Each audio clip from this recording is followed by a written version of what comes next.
On this trip, as you can see, the weather is a bit miserable with rain and chilly temperatures, but I was determined to get on some trout. In this area in particular, I was looking for any type of deeper water in relation to the average depth. In this case, I found a slightly deeper trough that was running right along this shoreline for a pretty good distance, and I was able to catch quite a few trout. So it just goes to show that you can still catch fish even if the weather is miserable. So here you can get a better look at what I'm talking about with color change and deeper trough closer to a shoreline. You can see right along the shoreline it's white sandy bottom, and then it drops off to a darker green color, and that signifies that there's a deeper drop right there. And that's pretty much what I was fishing. Now a quick rundown of the gear I was using before we get to the fish catching footage. I was using a 7'6" medium power fast action rod, a 3000 size Shimano Stratic reel, spinning reel, 10-pound braid, and 20-pound fluorocarbon leader. And the lure that I was throwing was our Prawn USA Junior in the original color on a 1/4 ounce Haas football jig head.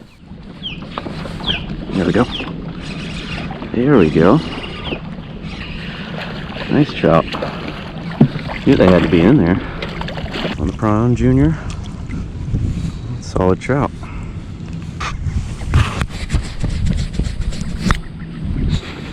So that is mission accomplished right there. I like when a plan works out like that.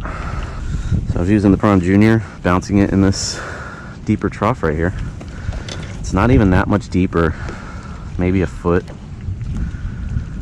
but you can see the color difference. Fishing low and slow today. That rain slowed down a little bit at least. That was miserable. So spoke a little too soon. It started raining again, but at this point I was at the end of the trough, so I turned around, and this time I had the wind to my back, so I just let the wind drift me down that trough and kept making casts, and was still able to catch fish even though I had already fished the entire length of this trough that was running along the shoreline. So just another thing that goes to show, even if you're catching fish in a spot, it doesn't hurt to go back down that same spot to see if there's more fish that are active in the area. So again, as long as you can stay in a somewhat protected spot and stay warm, and most importantly stay safe, fish can easily be found hunkered down in deeper holes and troughs and can be caught despite the conditions.